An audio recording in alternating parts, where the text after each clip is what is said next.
is it? Hello. Hi. And Amanda. So we're back. Soul Conversation this week is with my amazing friend and I would say soul sister. I had to go back in time, Amanda, when I first saw you. Oh God, this is a lot of years ago, isn't it? It's like 2018. I'm very good at timing and dates and stuff. It must have been like beginning of April or something. Yeah, 2018, because I started New Skin like 28th of March, because that's when my dad died. Like it was 1 year later. And I watched you on stage. And I remember that you had what was it? It was something about your team and like an accomplishment with your team, and you were very emotional. And I went like, "Oh my God, this woman, this energy!" And I started to cry. I didn't know you, but I felt like I knew you immediately. Oh, that's amazing. Oh, I love that. That's your a energy very is nice thing to say. I love your energy. I Oh, truly do. bless you. Thank you so much. And so let's start a little bit there before I go into a question that I always ask my guest. But when did you start? I don't know that. When you started. Oh God, I don't know. It's probably 10 years ago. More. What year is it now? 2026. Yeah. Yeah, probably. Wow. I don't know. I can't remember. Because you still have that business as well. You have so many businesses. It's on the side. Yeah, I'm not actively working a lot with it, but it's there, and it's it's an ongoing thing, which is the amazing benefit of building a business like that. Because even if I'm not actively in there right now, because I am building another company, it is still actually giving me a little bit of money. So that is it's an amazing thing to actually witness and see that it actually works. So yeah, it is amazing in that sense. We can I think we can kind of break some whatever people who are listening would have some kind of judgmental whatever thoughts about network marketing, because I would like for you to share what you like, the best takeaways, like the best, with working with network marketing. Exactly. Yeah. Oh my God, where do I start? You know what? I say this a lot today, and it's very fun. So I work and live in Mallorca at the moment, and I've started a completely different business.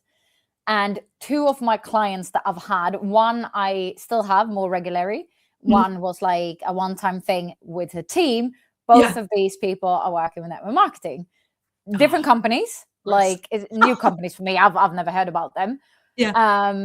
And it's so amazing to because they didn't know this about my background. They didn't know that I've done over 10 years in network marketing, and it's been my full-time income, and it is what made me being able to live and travel full-time. I traveled full-time for 8 years.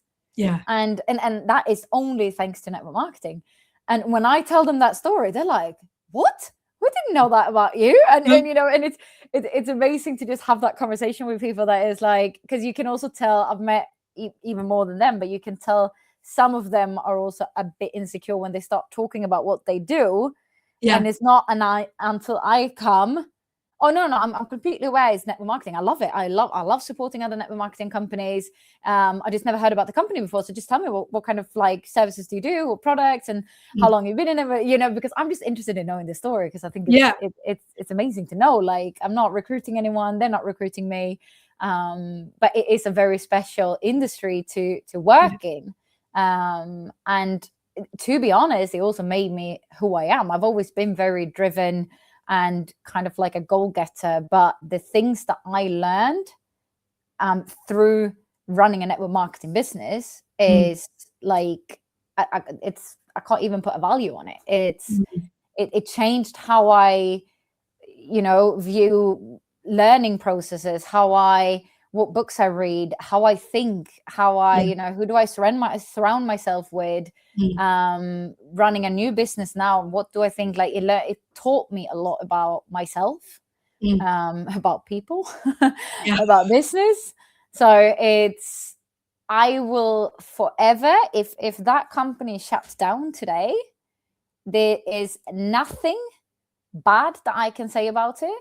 And I have nothing bad to say about the industry. It is the best thing I've done in my professional life, to be completely honest with you. And that is me saying that from a place that I'm actually not actively working in the company at the moment, but I still have my clients and happy customers, and so it's still an income, but not in the same level, of course, as when you're building it actively. It's not even close of what I did when that was my full life. But of course, it's wherever you put in time and effort in is where it's growing, of course. But when you built that base, it's quite impressive to see today that my customers are still shopping, while I'm building my other company. And also that you're a living proof of the system. Yeah. That it works. Yeah. And it's always exactly. It's always going to be up to you. And unfortunately, there is a lot of shit companies that maybe not allowed to swear, but you can swear, that people partner with, and it will be a failure because of the company they partner with. But most of the times it's a failure because of how you treat it. And I see, of course, people and businesses have put a very bad reputation to the industry. But I think something I did right from the beginning is that I treated it as a business. If I was a hairdresser, I wouldn't go around and, behave really bad and recruit everyone I meet on, as soon as I talk to anyone, like, you need to cut your hair with me, or I need to sell you these products, or, like, it's all about how you do it. But it's a business for me. It's exactly what business I'm building today. It's, I think it's about how we do it and what kind of professional level do you put it to. Yeah, for sure. I remember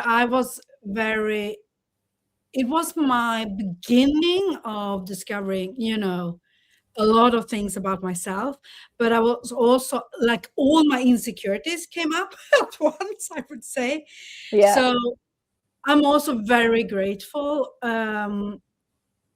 but it wasn't my way to continue. That's it.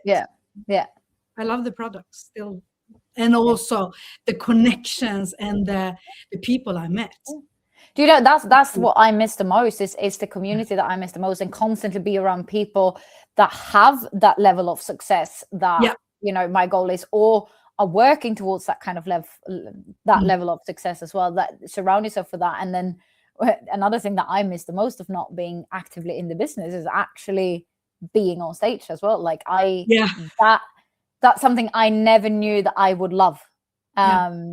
But I did love it, and I do miss it. And you can tell. And like one day, I've said it to my boyfriend now as well, that one day I will do things on the stage again. I don't know if I'm going to be a speaker, if I'm going to be an MC. I don't know what topic. I don't know, but I know one day I will be back on a stage. Absolutely.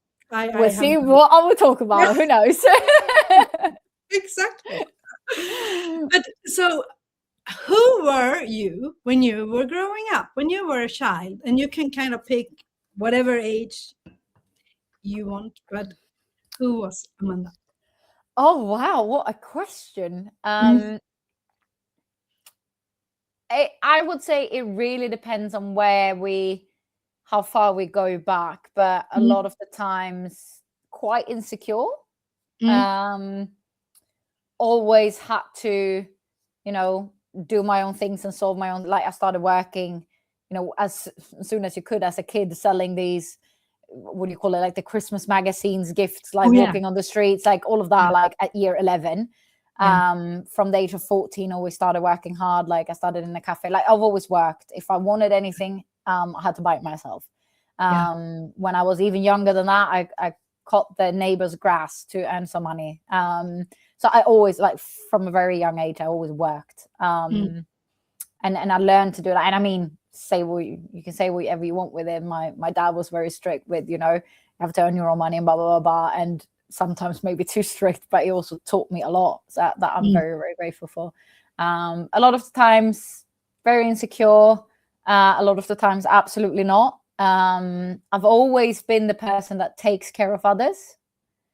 I was always the one, young or older in school, that if someone was sad, if someone had a problem, everyone sent me.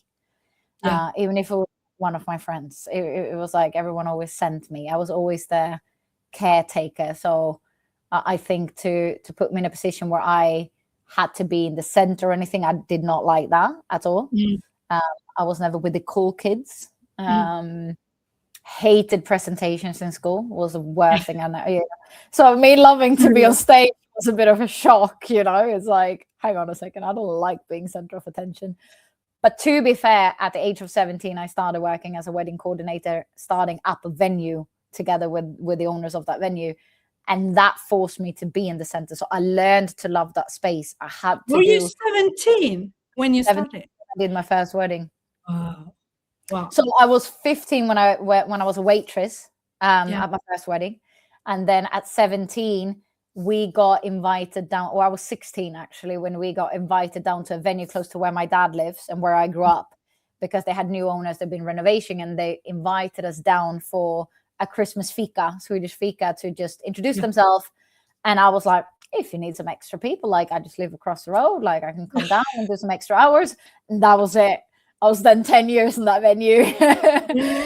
And I've done more weddings than the owner had at the age of 17 when I started. And we just kind of figured it out together. And that is I've never learned so much during work in that sense, because at the age of 17 and 18, I was standing up and doing a menu presentation in front of, you know, a lot of people that are just complete strangers. I'm talking about wine and I have no idea what I'm talking about. I've just read the label and presenting it, you know. So I learned kind of, not sales, but I learned to present and talk to people in a way there that I think was the best school for me ever. So I think that's why I then kind of slowly started to learn as well with the being on stage and of being center of attention in that sense. Even if it's just for but I hated it when I was. But I seen you working with weddings and just a little bit, but you're very and you move so quickly. It's like, okay, this was empty. And then suddenly it's like, oh my God, what happened? Yeah, I am not walking. When I do events, I'm not walking, I'm running. In the car. And it's everything. Like fast forward button on me. So, when did you then start traveling? And when did you learn? When were you living in Australia? Because of, your accent and everything. Well, which is a lot less now than it was before, because my boyfriend's English. Everyone says I'm turning more English now than Australian. I went to Australia the first time before New Skin, I think. Yeah. Jesus Christ, it's so long ago. It must be, yes. It must be before New Skin, because I didn't have too many. So I worked as a personal trainer in Australia. And I was quite new. Like, I've had a year and a half of experience, or 2 years maximum. So I left with a boyfriend at the time to Australia. We started with some traveling, ended up in Sydney, worked as personal trainers. He hated it. I loved it. I tried to send him home. He said, no, either I stay or we both go. And I was like, why don't you just go? And I come in 3 months. And long story short, went back home. And then that led me to New Skin. So, everything happens for a reason. So I'm very grateful for that today. So that was like when I lived there. And then obviously I went back just before COVID, actually, for a few months as well. Because I felt I wasn't done with Australia. So I had to go back. And then I went back, and then COVID hit. So I'm still not done. And both of the times I've said, I need to go to New Zealand while I'm already on that side. Both of the times, something has made me go back to Sweden, and I'm like, here we go again. It will come. It will come. I know. But like hearing you talking as well, I'm like, you have lived what I feel like is you're still very young. Trying to be. You have a young spirit as well, but you have done and I mean experienced so much. We will go into everything because when I asked you, like, would you like to be a guest? And you were like, okay, what should we talk about? Like, what should I share? I said, oh my God, your life is so like, for me, it's filled with joy, aliveness. I mean, of course, there is challenges and all of that. Of course. Like everyone has. Yes, but you are very much a person who, what can I say, capture the moment, like of living. Yeah. That's how I see it. Oh, that's beautiful. It's what I am trying to do, and I think you know what, a lot of people say that it's like, oh my God, you've done so much, and it's just that. Yeah, but something I've done for 2 weeks and something I've done for 2 years. It's just that I just like trying. Like, what's the worst thing that can happen is that you don't like. So I just like to try new things and see, you know, like I'm not interested in trying everything. No. But the things that I'm curious about, why not? And sometimes it's a goal that it's like, I really want to do this. And then I was like, okay, I need to do it. And I do it. And then I was like, okay, now what? And then it wasn't fun anymore. And then I switched to the next. So I just kind of like to do that. I always laugh because my boyfriend always said in the beginning, he still makes the jokes, but he always said like, I think you work undercover for the government. And I'm like, why? And you know, like we were on holidays with friends in South Africa, and the conversation they had one night at the dinner table was just like, I could not stop crying because we were laughing so much, because how he's a comedian, but how he says things sometimes is just hilarious. And he just goes on and on. Yeah, but she's done that. She's good with weapons. She's shooting, like, you know, like she hasn't done anything else. And then she's done this, and then she worked with that, and then she can do that and that and that. And then suddenly I look at her passport and her name is Sarah. And to me, she says her name is Amanda. And I'm like, it says Sarah in the passport. Like she doesn't even, it's a fake name. Like, surely she works for the government. You're a double agent. And I'm like, yeah, so that's an ongoing joke, which I'm not, just to be clear. I have nothing to do with that. but like, yeah. How did you come up? Okay, where should we start? Let's go into the van life and then photographing and all of that. But you bought the van, I mean, it's years ago. I don't know how long it is. How did you, like, where did it start? I don't like remember. Why? Yeah, why exactly? So it's always, I've been curious about it. The first time I went to Australia, when we started traveling around, we rented a van. So obviously before that, I've backpacked, and I liked that idea. And then I was like, I've seen this van thing. Maybe that's cool to try. I loved it. And then after that, obviously, I was just traveling around with airplanes because that was convenient and nice, and Airbnbs, and was running my network marketing business on the go. But it was always, after Australia, it's always been there. Like, I feel like I would like to do this again. Yeah. And then the more I thought about it, and I was like, yeah, but it will come, you know, because flying around, you can't really do that. And I haven't really traveled around much in Europe. I was always like Australia or flying there or there or there. So then basically COVID hit. And long story short, before COVID came, I said, maybe I should get myself a base. I rented a place in Mallorca. I moved to Mallorca. And then from there, I was like, let's go back to Australia. I wasn't very good at having a base. I just changed the place of where I repacked my bag and did my laundry. So I wasn't really in my apartment in Mallorca either. But I changed my base there. Going to Australia, I sold my apartment that I owned in Stockholm and rented out. I sold it from Australia. And then COVID hits. So I'm on the last flight from Australia back to Sweden. I have 2 weeks in the apartment that I've sold. Yeah. And then I was like, what do I do now? I couldn't enter Spain because I'm not resident. So all my things were in Spain, all my clothes and everything. Wow. So I moved back into my mom's. She was Yeah. very happy. I was not as happy. And thought, okay, let's see how this goes, realizing that this COVID thing is probably not going to be here for a month. And then I was like, well, hang on, what about this van thing? Maybe this is the time for it. So started looking for a van, had no idea what to do. Started looking at YouTube, TikTok, Instagram, wherever you do. Finally found one, bought one, built it, and left. Oh yeah, because I remember I followed you when you were building it, because I think you were also sharing it on maybe your YouTube. Yeah, I did YouTube. I started YouTube. That was my start of YouTube, actually. Yeah. Which is amazing. So you did all of that. Oh yes, in Sweden, and then you hit the road and yeah, and then I left, and then I lived 3.5 years full time in the van. Been on and off Mallorca with it just to say, because my dad is here part-time. So while in Europe, it's not a nice place to visit. So, but I always said I won't move here. But the last time I came here, I traveled around the island, fell in love with the island a lot more, because otherwise I've just stayed in the places where my dad is, which is not my area, so to say. Fell in love with Mallorca, and I think I also came to a place in life where I was actually ready to kind of settle down somewhere and actually stay, which I thought, to be honest, was never going to come.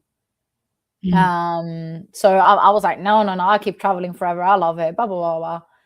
I'll work it out. But I actually felt like, you know what, I think I'm actually ready to stay in one place. I've no idea what I'm going to do here.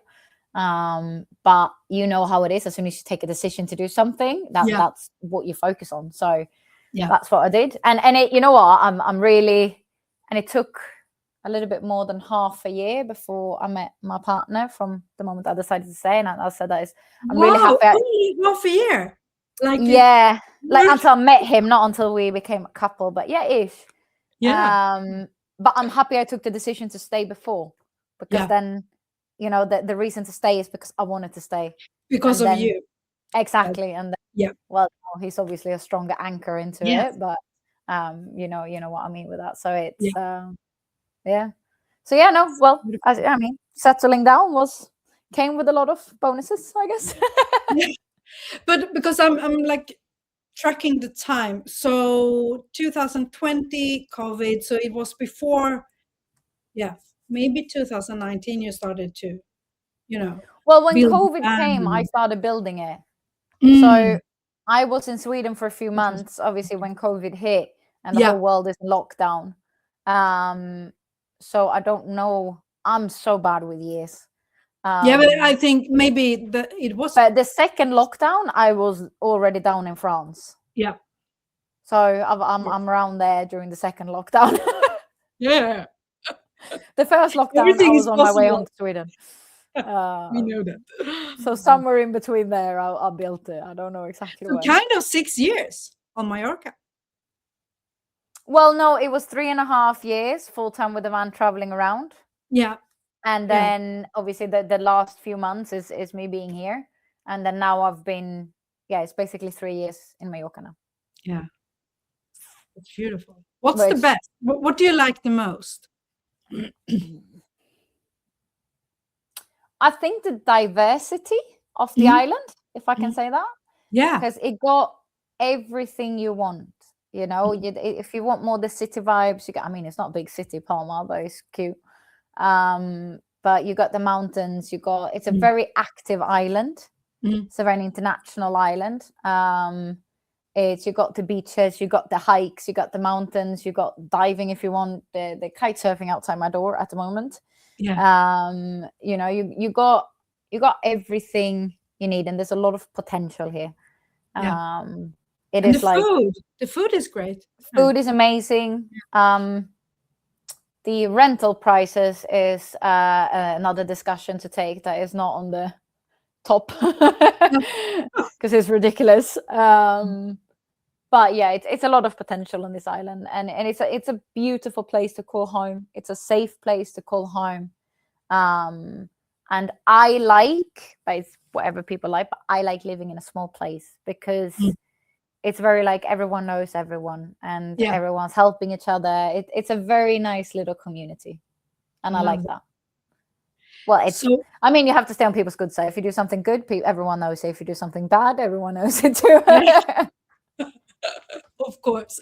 But was that the time you kind of started to play with, because you always been photographing, haven't you? Or on and off. I started when I was a kid and I got a big camera from my dad. But then as soon as I started working weddings and stuff, I didn't really do anything. I remember I bought a little camera for my weddings to be able to do like behind the scenes and videos of the weddings and stuff. Don't think I had time with that. It was just in my pocket all the time. Didn't do anything. But it was more during my travels. I mean, I started doing a little bit with the phone and stuff, but then it was more during my travels that I started growing again. And I did a few collaborations with companies, not posting. I was not an influencer, didn't have any followers or anything, but, you know, just starting doing a little bit of photos and stuff. And I bought a new camera, quite small. Still keep it as my travel camera because it's actually very good for being that small. Yeah. But when I took the decision to stay here, that's when I also took the decision to do something different and something new. And then I was like, okay, I'm gonna do content creation for businesses around the island. Emailed 120 companies the first month and I was fully booked within 4 weeks. Amazing. Not fully booked as earning loads of money, but fully booked as being very, very busy. Because I just needed to get my portfolio. I needed to practice. I need to do, you know. So we always have these 2 first hustle years where you just go. You work 24/7. You don't really earn that much, but you're building a name and, you know, how people get to know how you are to work with as well. So it's beautiful. It was 2 very busy years. So what would you say if someone's listening, they want to start a business, but they're also scared, you know, like maybe 1 foot forward and like 3 back. But what's kind of your advice or take on it? Where to like? You can't fail. I love it. You can only learn. Yeah. And that's it. And I'm not sitting here and have like a major successful business. That's not the case. But I can do whatever. I choose what I want to work with and who I want to work with, and that's amazing. And I'm not even close to being where I want to be. You know, with goals and everything. But I've always tried to view things that what is the worst thing that can happen? The worst thing that can happen is that it doesn't work out, you don't like it, or you don't get the success you want. Then what? You can go back to what you did. But at least you won't go on with life thinking, what if? No. Because trying it. So it's more like you owe yourself to it. And listen, in today's society, we don't even need to choose. You can still have your full-time job or go down in part-time, go down to 75, especially in Sweden. There's so much like, you know, like you don't need to choose. Do it on your free time. Take the Netflix hours away. Like take scrolling away. Take Netflix I was hours going to away. say that. Scrolling away. There's so many hours that we spend doing shit. And it's not that we do it 4 hours in a row. We do it 50 minutes there, 50 minutes there, 50 minutes. But as soon as you take that phone away, you realize how productive you can be. So there's a lot you can do with the time you already have. Yeah. And it doesn't matter if you have kids or whatever. And you know, we want to go to the gym and we want to do that. But okay, so where can we get half an hour a day to just start? Yeah. Or, you know, can we stop going out a Friday evening so we don't have to waste Saturday being hangover, or, you know, whatever people do. So it's like for me to be able to have time for my hobbies, that's why I don't have a day that I'm hangover, because I want to be, you know, golfing early in the morning on a Saturday, or I want to do something else. So my advice is to just go for it. Yeah. But that's I don't think I have any other advice. No, but I love it. I remember just when I was try. Yeah, when I was living abroad, I remember the first time I was 20 and I went on a big walk with a friend and, you know, talking about it. And then I was like, okay, but what is actually the worst case? I go home. Yeah, exactly. You go home. And I mean, sometimes today in a lot of workplaces, you can also take like unpaid vacation or unpaid time off for 6 months or a year, but you still have your position left. You know, like there's a lot of workplaces that do that as well. And it's, just there's networking things online. There is groups here, communities there. There's so much push and support and help to get from everywhere. Yeah. So there's, what you're sharing as well. I'm going to say, when you said, it's not that my business is successful, I would say that you have a very successful life because you are the creator of it. Then whatever. So I want to ask you, what does success means to you? For me, it means that I can do exactly what I want, and I have the freedom to do what I want. It doesn't mean I need €1 million a day. That's not it for me. I mean, money is nice. And I want to work for a higher, income and everything. But for me, it's more about having the freedom. And I'm not there. I'm not where I want to be in that sense. That's what I say. Yeah. I don't have the success at that level. Because for me, it's like, and I don't have kids, but I want to have kids.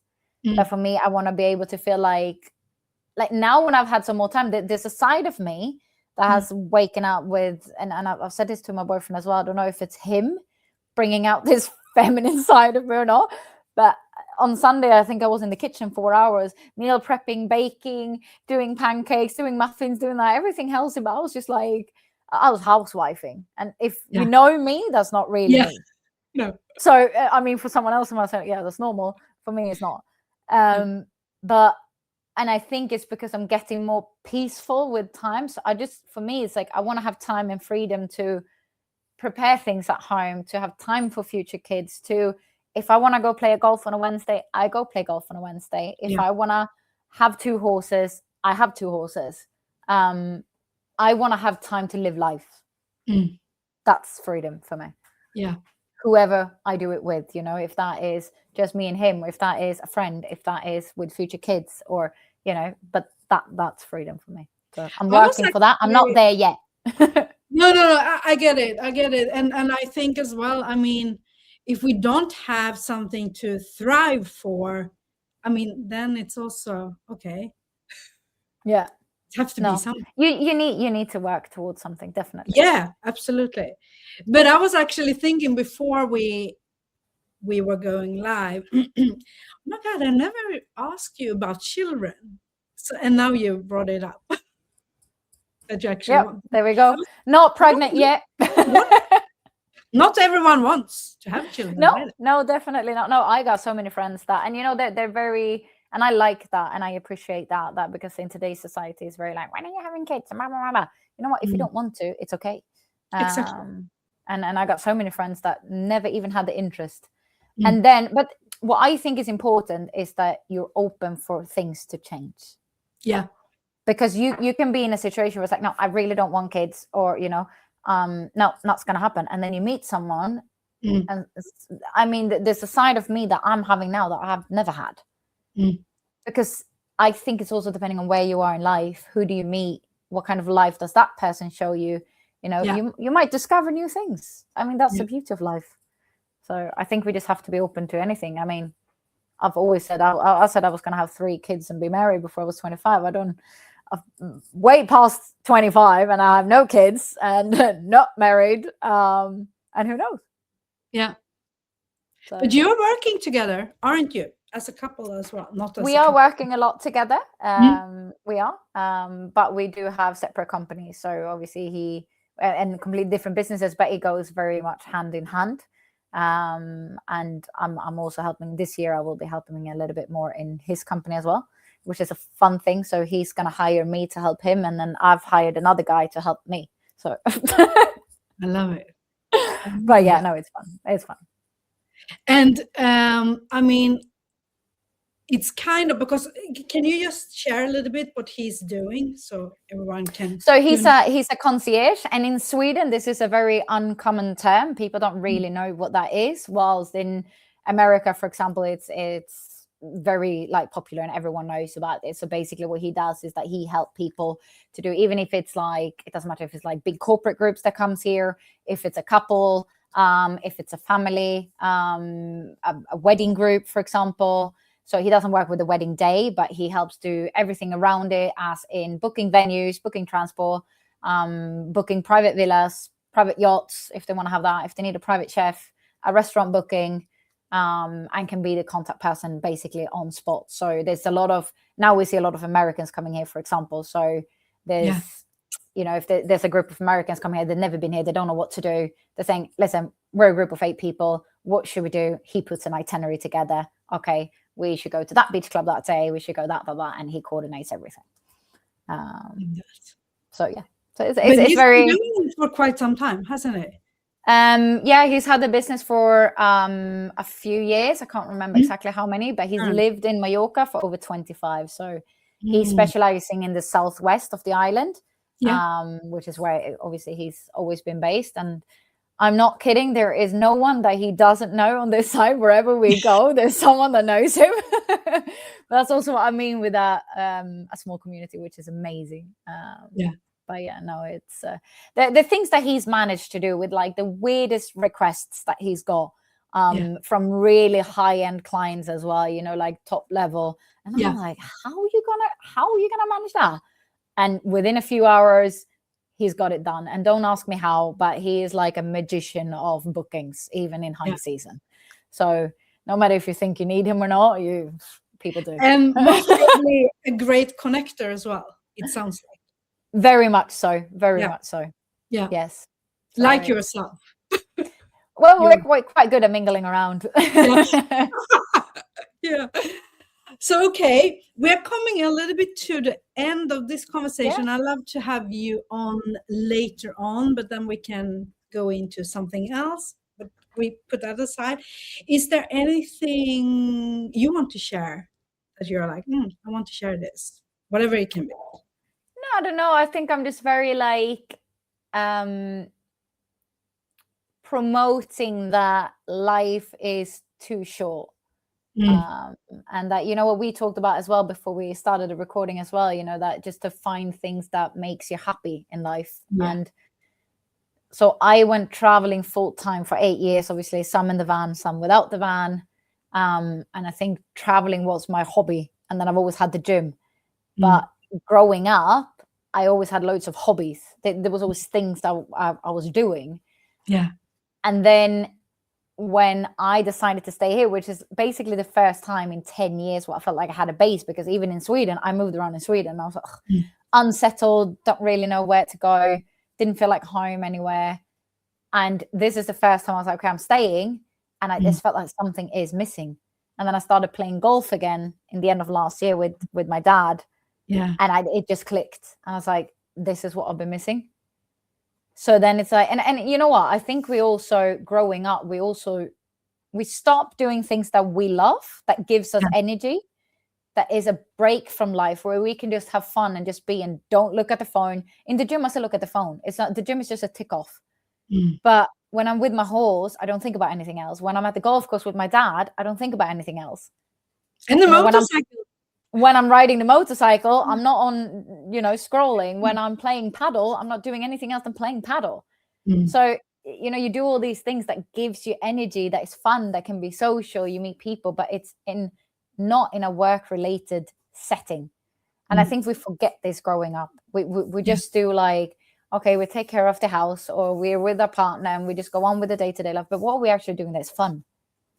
We're pushing our kids to do it, but we're not doing it ourselves. So that was really like, it clicked for me when I did that. I was like, oh, this is what I've missed.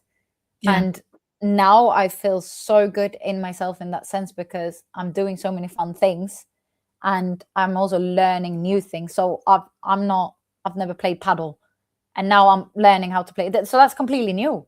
Yeah. I don't want to be professional in paddle, but I want to be able to play with people, and I just want to learn something new. Yeah, I was going to say that keep you alive, like the liveness.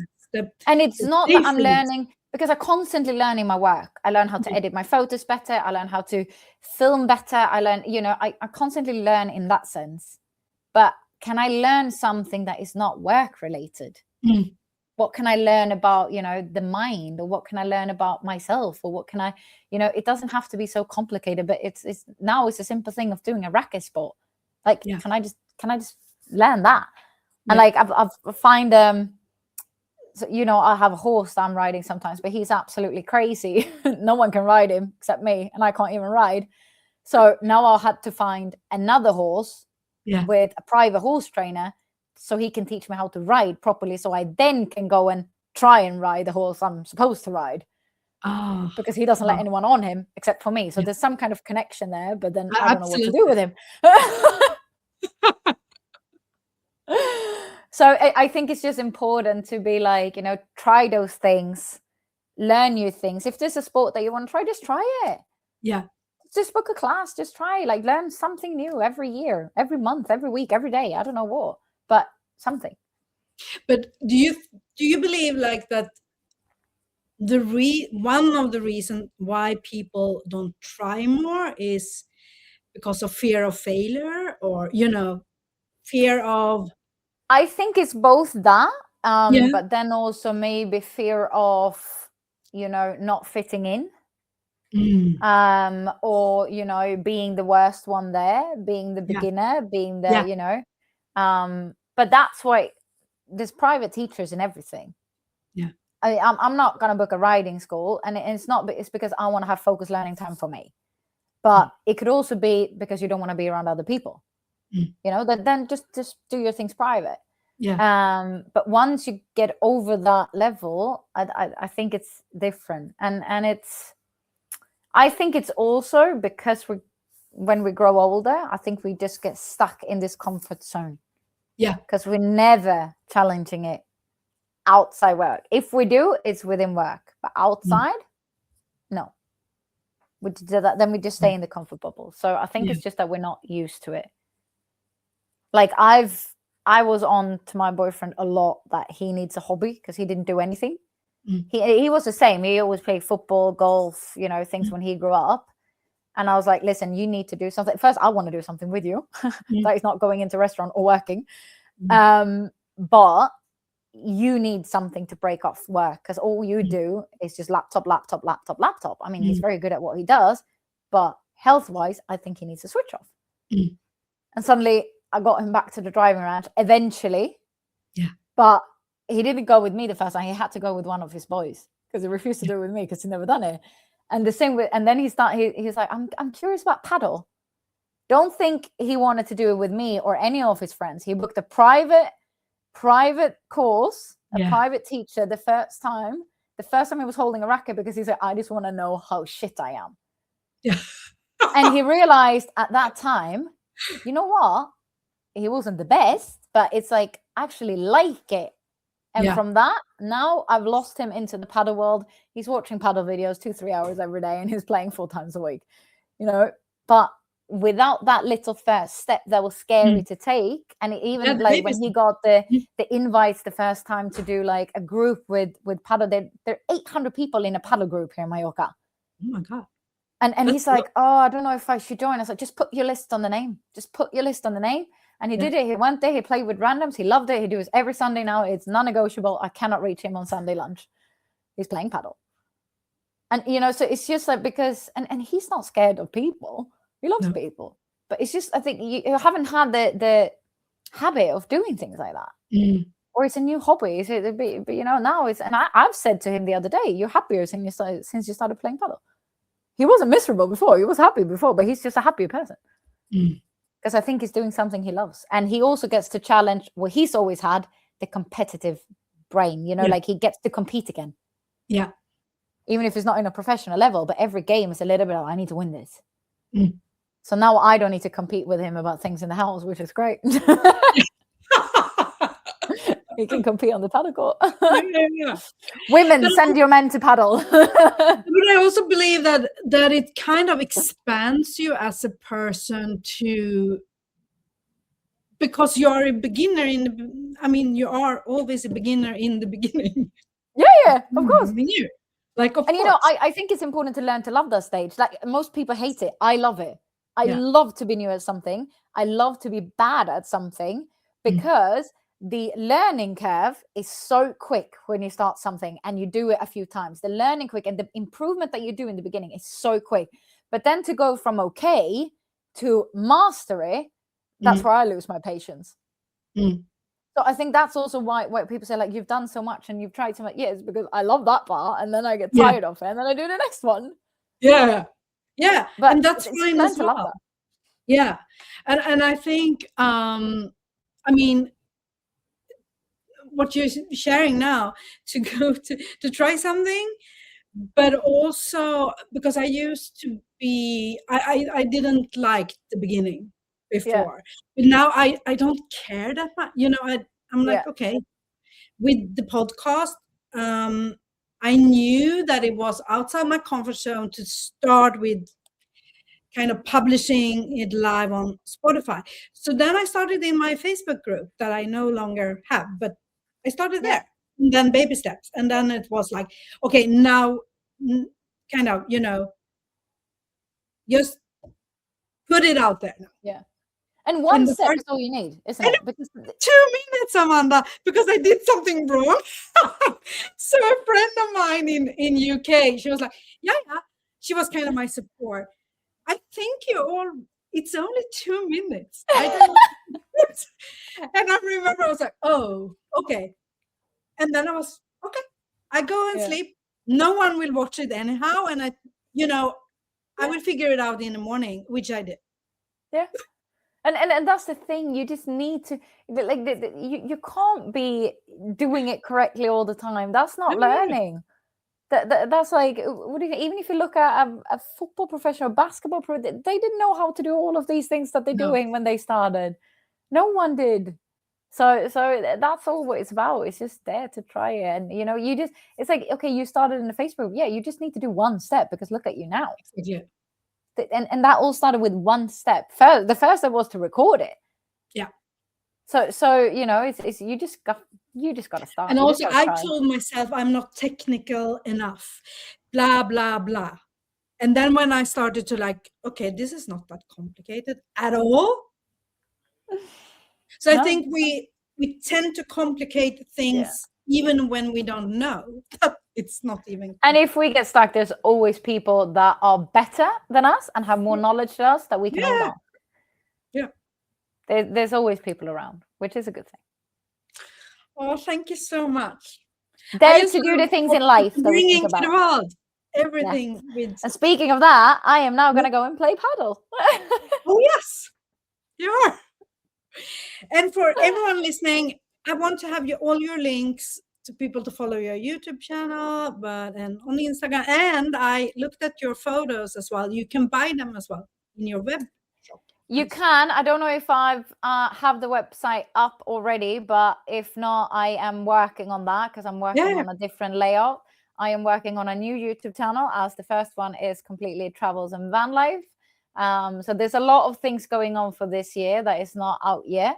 But yeah, there is any photo that anyone see. Obviously, I can always manage to help people with the orders and prints and stuff of that as well. So there's a lot of things going on behind the scenes this year. I love it. Thank you so much, Amanda. Thank you so much for having me. Oh.